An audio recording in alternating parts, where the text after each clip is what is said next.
My name is Clay Williams, and this is People Talks, presented by Canal Pursuit Productions. The idea behind People Talks is that everyone has a story, and everyone's story has value. The speakers on People Talks are a mix of people with lived experience and people working in fitness and mental health fields, one speaker each week. This week's speaker is Debbie Bulten. I first met Debbie in 2015, maybe? When I pace ran with her in the Sulphur Springs 100. I think that was your first 100-mile race. And we've been kind of attached ever since. Debbie most recently, our most recent event together was Debbie pacing me for almost my entire 200-miler back in October. And we're regular weighted pack hiking buddies. Welcome to People Talks. Thank you. Thanks for having me. I'm glad to get you on camera. And you clean up really well. I usually see you in a running skirt and ponytail, sweaty face, and yeah, I do have hair, by the way. Yeah, it's quite long. It's not in braids right now. Nice. So, tell us a little bit about yourself, like your basic story. Where did you grow up, and how did you get here? Basic story. Wow. In 2.5 seconds. Yeah, I've got the clipboard if you want. So, I'm originally from Montreal. I was born in Quebec. We moved here with my family when I was 11 years old to Mississauga. I got involved with athletics at an early age. I was 15 when I started with the provincial and national track and field team. And was running all the way up until the university years, and then took a little bit of a break when I had children, and then got back into running shortly after. So after school, so after the break, and after and getting back into running again, did you run competitively at all? Like, were you in races or just like fun races? I started doing marathons at that point. I was in my mid-20s, and then it sort of morphed from marathons to triathlons to then ultra running to then mountain running to then mountain climbing. So it's been sort of a lifelong process of one to the next to the next. So yeah, my most recent project really is the 7 Summits, which is climbing the highest mountain peaks on each of the 7 continents around the world. So I'm kind of right in the middle of doing that right now. Middle? You've got 6. I've done 6. I've got 1 left, so I'm near the end. Yeah. Wow. That's quite a progression. So, like triathlons, like Ironman, full Ironman. So I kind of had the impression when you did your first 100-miler that was your first really big major event, but it was. It was just I started a doing little bit Ironmans. different big major event. Yeah, I started doing them in my early 30s. Okay. So I was doing Ironman for about 15 years before I got into ultra running. So that first 100-mile that I did, so I had done Canadian Death Race, the Georgia Death Race before that. So I had been doing ultras, but not the 100-mile distance. That was my first one back in 2015. Oh, okay. So yeah, but I had been doing endurance events for probably 15 or so years before that. Yeah. Cool. So I'm learning all this stuff now. We should talk more when we're hiking together. There's quite a few people in the KW area, the Rare Bits and all of those surrounding people that run, and I think a few of them are people that watch the podcasts. And although they're a mental health base, I think we kind of chatted about this. There's definitely a mental aspect of, and that's not in a derogatory term. There's a mental aspect in completing an endurance event that's more than marathon distance, say. So an ultra, and I think we've each got some little tricks that we use. I guess tricks or the tools, I suppose, that you use. I remember on my second 100-miler, I was so exhausted at one point. It was Halliburton Forest, and I was so exhausted at one point on the way between, I don't know, 75 and between 80 and 90 miles. my goal was to count steps 4 at a time. So I would exhale for 2 steps, inhale for 2 steps, and then start 1, 2, 3, 4. And that's all I focused on, and I was able to, put out all the other stuff, right? But there's got to be some little things that you use when you're either exhausted or sore or sick or... Just hearing you talk about that, I actually just employed that strategy. It was right at the end of coming down from Denali. I'm on my 3rd attempt, and this was a very long day that we had to get back down the glacier to fly out to go home. And it was a feeling of just such utter exhaustion that I wasn't sure how I was going to keep going. And I used that 5 steps, just count 5 steps, and then, breathing, and then 5 more steps, and 5 more steps. And it literally, I was doing that for hours until I got down to the field where the plane was picking us up. And it's just little mind tricks that you play with yourself just to get you through those hard moments. And it just break it down into like the most basic elemental pieces to get yourself through. So yeah, counting steps is one thing that I've used. Yeah, really short-term goals, like really short-term goals. Yeah, just making it literally one step in front of the other. Yeah. When I was doing, when I was doing the first canal pursuit, I had a really long break because I hurt my leg. Charlotte Faster Haley gave me a call out of the blue. She's the only one that called me. I'm sure she was prompted by someone. But she gave me a call and we chatted a little bit, and I was pretty bummed out. It was going to be days and days, and I still had 300 and some kilometers to go. And she said, don't even think about that. Just think about where you are right now. Look around you, see what's on the ground in front of you, who's running beside you. What does it feel like? Is it warm or cold? Just think about this moment right now and enjoy this moment. And then the next moment will come along, and think about where you are in that moment. And those moments will eventually blend together, and you'll find yourself at the finish line. And it was I've got kind of an engineering left brain thing. And if someone had said live in the moment at any other time than that, I would have said get lost. That's nuts, right? What do you mean live in the moment? Of course I'm in the moment, right? Yeah. But that little bit of advice really, really helped. I put all the burden of organizing and all the stuff on the crew's shoulders. They were kind of carrying it anyway. I didn't really have to worry about it. But they took care of that, and I took care of stepping forward. And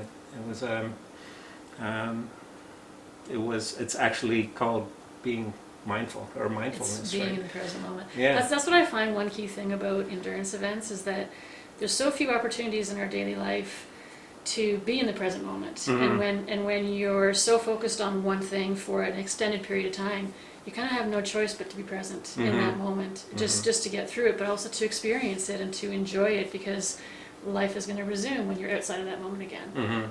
I find endurance events are very unique in that perspective, that they can really take us out of our regular life and just put us in to be present and again be mindful and be appreciative of what we're actually able to do with our bodies and our minds.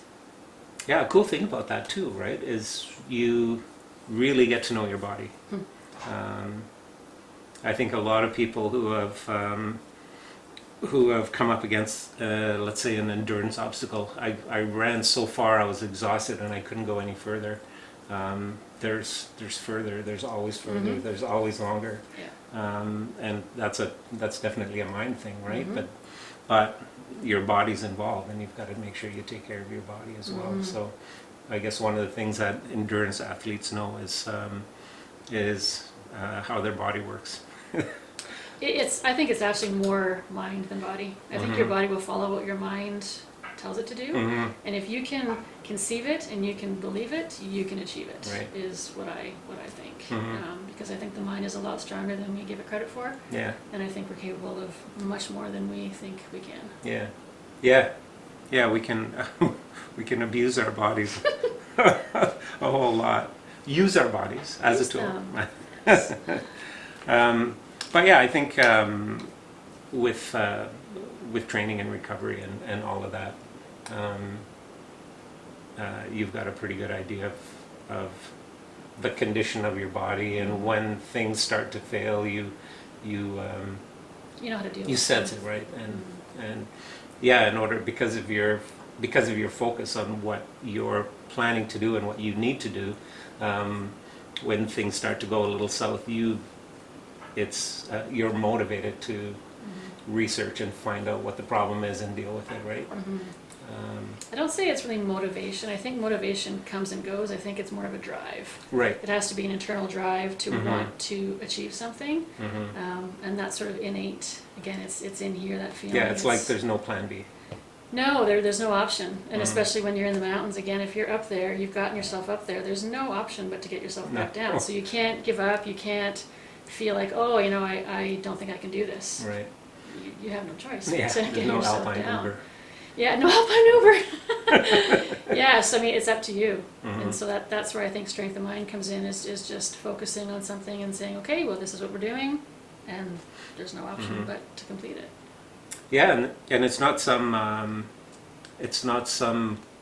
crazy, not crazy, bad word, but not some wild super confidence. It's just a knowledge that you must, right? Yeah, just not being able to give into it. I have a little mantra that I use when I'm either climbing or racing. It's just, you just fight. You just keep fighting. And the fight is in you. The fight is in all of us. And it's just to keep fighting. Yeah. And I just keep saying that over and over in my head. And if I have like a moment where I want to have a pity party, I just use that mantra, just keep fighting. Like, it'll pass. And you'll get through it. It's within all of us to do that. Keep fighting. Keep fighting. Cool. Cool. One of the things that we talked about on one of our walks was the finish line of all of your training runs. So so one of the things that struck me a long time ago, I was a bodybuilder in my mid-30s, not mid-30s. The mid-30s? Really? I'm 112. We say you're 112, yeah. And so I followed Arnold Schwarzenegger, his career, and a lot of things that he said. One of the things that kind of stuck with me is, and I'm sure I'm misquoting it, but it's something like, it's the last 4 or 5 reps that determine the champion from the wannabe. It's when you're completely exhausted and you decide you're going to do another one and another 2, another 3, another 4, another 5 in your training. When the other guy quits before. Yeah, quits when he's done. So on my training runs, I don't walk the last half kilometer to the house. I seldom walk even into the driveway. I picture if I've got a 25K run, I picture 23 kilometers as my warm-up, getting me ready for the last 2 kilometers, and that's the really hard part, right? That's the training part, and that's the mental toughness part. Yeah. But no, you have a finish line at all your training runs. I do. I kind of picture like the finishing shoot. I picture people cheering. I hear the announcer, and that's when I'm like, okay, gotta go. And that's kind of when you're spent and you're done. But that's actually, like, mentally, you were saying, it's the mental toughness. That's you envisioning, you finishing strong, and you see the people and you feel the energy, and so it actually translates to you feeling energetic and giving more of yourself to finishing strong. And visualization is a key, I find, for not just racing and climbing, but just for life. Like, just envisioning yourself somewhere and making it happen. It's like the book The Secret. Positive things come to you if you envision positivity. And that's kind of what that finishing line represents to me, is just, you can do it. You can be strong. And you've got it in you. Cool. I read a book. Or was it a set of cassette tapes in like the 1980s? There was 8-track cassettes? No, I think there were no. This was serious stuff. This is cassette tapes in a case. There were 12 of them. There was Keep It Simple Salesman. That was in industrial sales, right? But all these self-improvement tapes, and one of them was on golfing, and the main idea behind this whole set was next time you're at a golf course, remember what it felt like when you hit the ball really well and it went a long ways. Remember what it felt like, and visualize that same swing, all of your muscles moving in the same way. So that visualization, even back into the 80s, I started to understand the power of that, and seeing seeing the end result. So when I'm when I'm in those dark moments on a really long run or a really long race, I always imagine a finish line, and I know what I'm going to feel like when I get there. I know what it smells like. I know who's going to be standing around. Yeah. I know my body's going to be sore and tired and all of that, and I'll be done. I'll have finished, and I'll have achieved my goal, right? Yeah. So visualization is so powerful, and it's not just as corny as dreaming of a thing. There's it has a lot of power meaning. there, right? Yeah, for sure. Yeah. So you've climbed the highest peaks on 6 continents. Something I didn't warn you about that I thought about asking you is you said Denali was your 3rd attempt. This time is my 3rd attempt. And how would you describe, or how do you deal with the first 2 times that you had to turn around within a few meters of the peak? And how do you get back, or how do you not go back in 2 days as soon as you can? Yeah. So the way the climbing seasons work is there's only a couple of months in a year that any particular mountain can be climbed because of weather and isolation. So Denali's climbing season is between May and July every year. So you kind of get one shot a year to do it. Right. So I went the first time. And the second time, the same results. The second time I had to turn around just before the summit because I was suffering from some serious lung issues.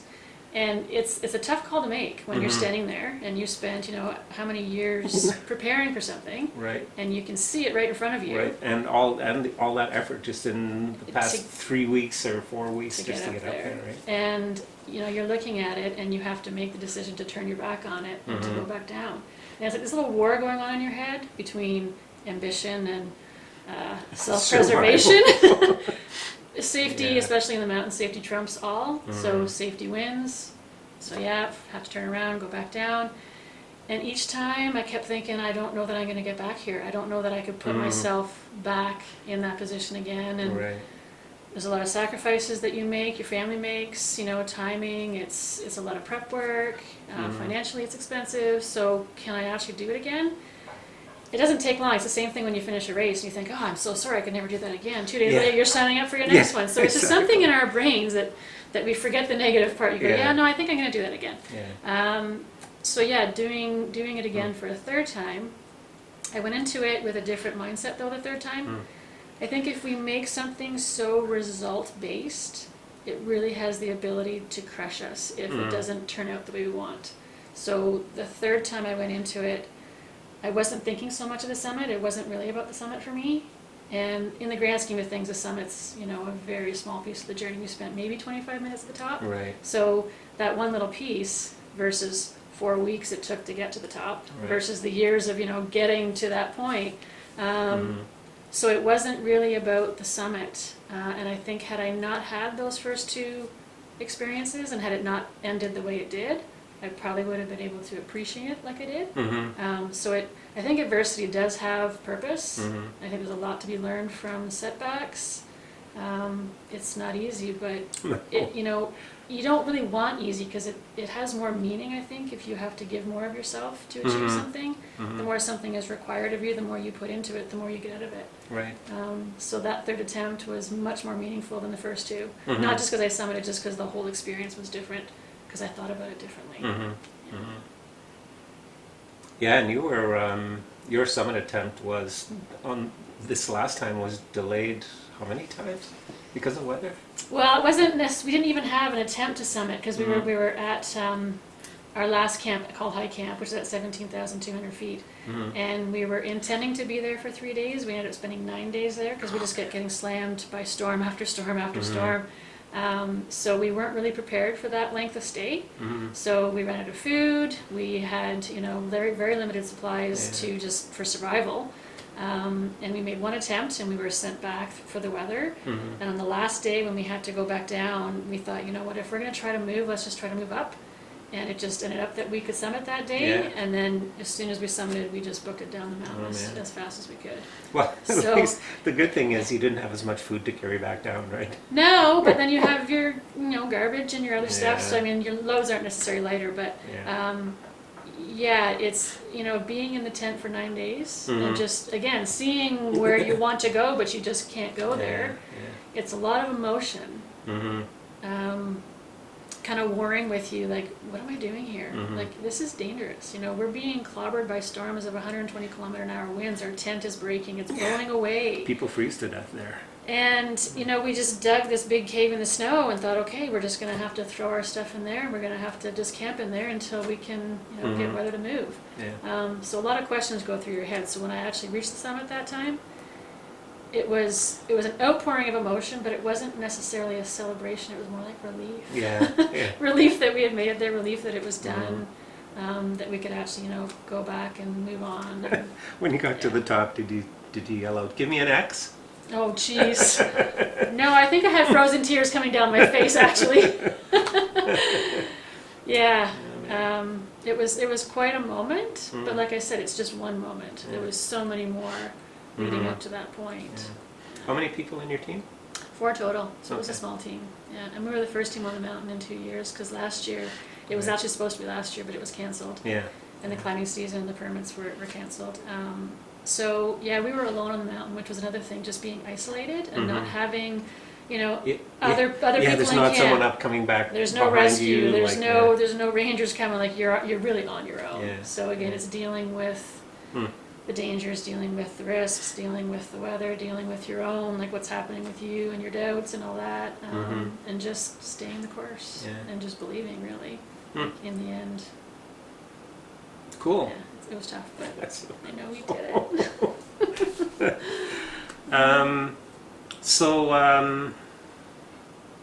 What's next? Bigfoot 200 mile. 200 mile. No mountains involved in that, right? Oh no, just about 86,000 feet of elevation. And that's in August? That's next month, yeah. Anything else this year? No. No? Maybe something in October? Some Bruce Trail, I think. Oh yes, definitely some Bruce Trail. Starting our Bruce Starting Trail next weekend. end to end next weekend with none other than. Yeah. And then there's one more on your list to do, right? When's that tentatively? So the 7 summits, I'll be completing the 7 summits when I climb Everest. It is slated right now for spring of 23, Okay. so a year and a half. I do have to have some surgery done on my hip, so it's going to delay my expedition to Nepal by a year, because it was supposed to be next spring, but it's not going to be the spring after. And that'll complete that project of the 7, and then I don't know what's after that. Sky's the limit. Retirement. No. Retirement's boring.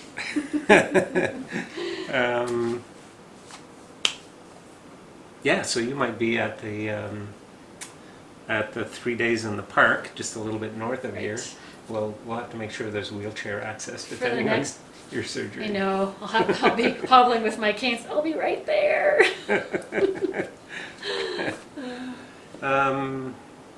So, if there's someone listening who's struggling with meeting a goal or a distance goal, or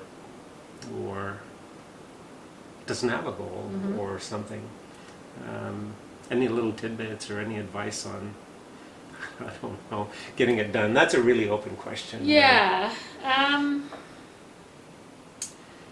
There's always a place to start, and I think the hardest part is actually just starting. Mm-hmm. I find if you put something on paper, it makes it real.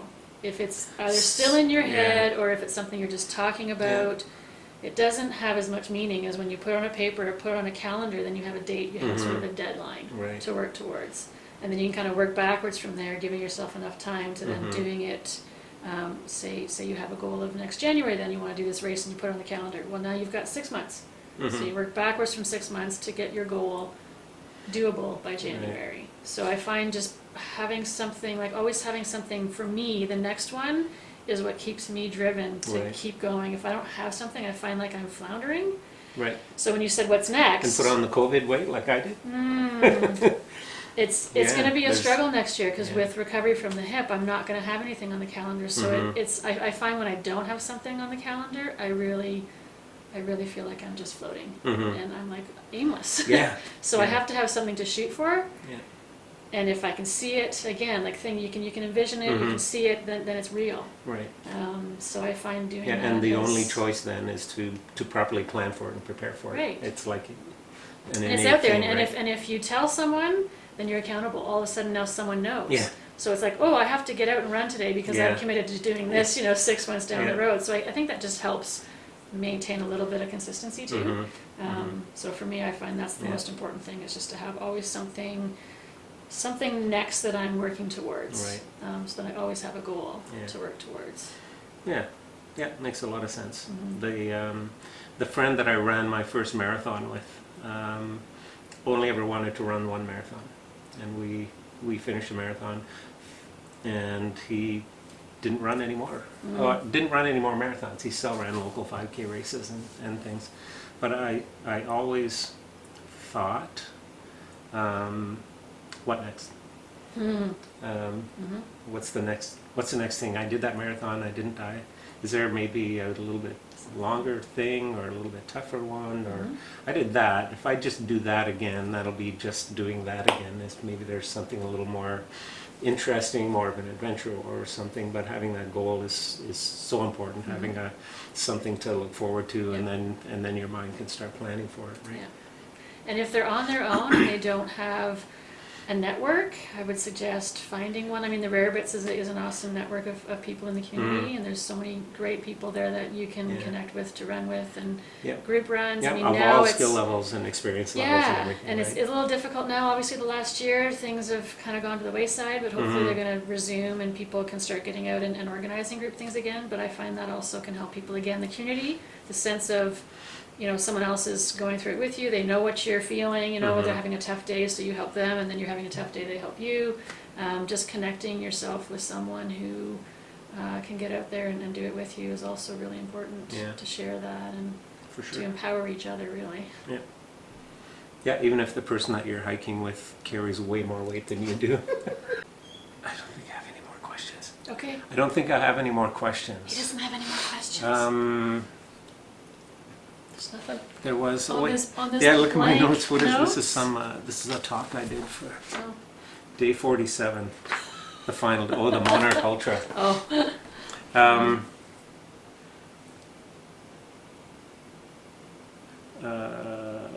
What's next? I had a whole train of thought, and And you sort of We're- lost it with the performance issue thing over there? I think we're on the caboose.